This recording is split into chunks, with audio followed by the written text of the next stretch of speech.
എല്ലാ തമിഴ് മക്കൾക്കും என்னுடைய வணக்கம். ஓணம் சீரீஸோட 5வது ரெசிபி தான் இன்னைக்கு நம்ம பார்க்க போகிறது காளான். இதுக்கு முன்னாடி நம்ம இந்த ரெசிபி அப்லோட் பண்ணியிருந்தேன். அது இதோட இன்னும் கொஞ்சம் கட்டியாக இருந்துச்சு, கட்டி காளானாக இருந்துச்சு. இது குறுக்கு காளான். இதில் நம்ம இது செஞ்செடுக்கிறது கட்டியாக இருக்கிற தயிர், சேனக்கிழங்கு, கூடவே நேந்திரக்காய். எப்படி செய்யலான்னு பார்த்துட்டு வரலாம். ஒரு மீடியம் சைஸ் நேந்திரக்காய், அதே அளவுக்கு சேனக்கிழங்கு எடுத்துருக்கு. ரெண்டுமே இதே மாதிரி ஸ்கொயராக இருக்கிற பீஸாக கட் பண்ணி எடுத்துக்கோங்க.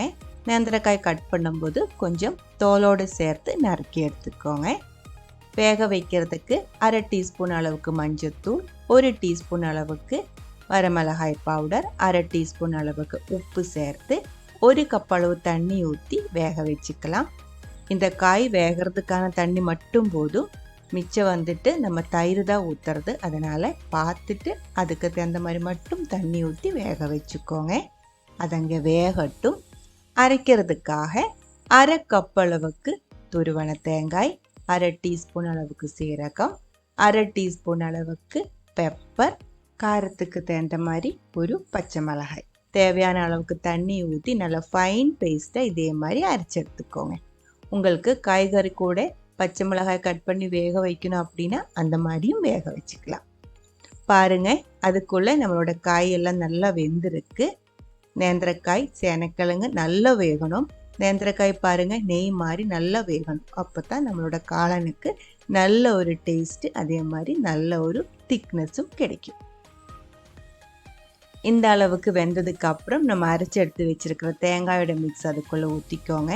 நீங்கள் காய் வேக வைக்கும்போது தண்ணி ஃபுல்லாக வற்றிருச்சு, கொஞ்சம் ட்ரை ஆகுது அப்படின்னு தோணிருச்சுன்னா மட்டும் இது கூட கொஞ்சமாக தண்ணி கூடி ஊற்றி அட்ஜஸ்ட் பண்ணிடலாம். நீங்கள் காய் வேக வைக்கிற டைமில் அதில் தண்ணி இருக்குது, வெந்ததுக்கப்புறம் தண்ணி மிச்சம் இருக்குது அப்படின்னா அரைச்சி ஊற்றுற டைமில் அது கூட தண்ணி அதிகமாக ஊற்றாமல் பார்த்துக்கோங்க. நல்லா மிக்ஸ் பண்ணிடலாம். தீ நான் கம்மி பண்ணி தான் வச்சுருக்கு. மண்சட்டியாக இருக்கிறதுனால நல்லா சூடாக இருக்குது, அதனால தீ கம்மி பண்ணி தான் வச்சுருக்கு. உப்பு செக் பண்ணிக்கோங்க, கம்மியாக இருந்தால் சேர்த்துக்கலாம். தயிர் ஊற்றும் போது இன்னும் கொஞ்சம் உப்பு கம்மியாகிறதுக்கான வாய்ப்பு இருக்குது. இந்த ஒரு காளான் நேந்திரக்காய் மட்டும் சேர்த்தும் செஞ்சு எடுத்துக்கலாம். நேந்திரக்காய் கூட சேனக்கிழங்கு சேர்த்தும் செஞ்சு எடுத்துக்கலாம். எப்படி வேணுமோ அந்த மாதிரி நம்ம செஞ்சு எடுத்துக்கலாம். இந்த மாதிரி நல்லா மிக்ஸ் பண்ணி தேங்காய் வேகிறதுக்கு 2-3 நிமிஷம் வெயிட் பண்ணிக்கோங்க. இப்போ பாருங்கள், நல்லா திக்காக இருக்குது. இதுக்கப்புறம் நம்ம தயிர் ஊற்றிடலாம். 1 கப் அளவுக்கு தயிர், கட்டியாக இருக்கிற புளிப்பாக இருக்கிற தயிர் தான் எடுத்துருக்கு. ஃப்ரெஷ்ஷாக இருக்கிற தயிர், கட்டி இல்லாமல் இதே மாதிரி ஸ்மூத்தாக பிளெண்ட் பண்ணி எடுத்துக்கோங்க. நம்மளோட காளான் பாருங்கள், இப்போ ஆல்மோஸ்ட் நல்லா வற்றி இருக்குது. கருகி போகாமல் பார்த்துக்கோங்க, அடி பிடிக்காமல் பார்த்துக்கோங்க. தண்ணி ஆல்மோஸ்ட் நல்லா வற்றி இருக்குது. இந்த டைமில் தயிர் ஊற்றிடலாம். தயிர் ஊற்றி உடனே தீ நான் ஆஃப் பண்ணிடுறேன்.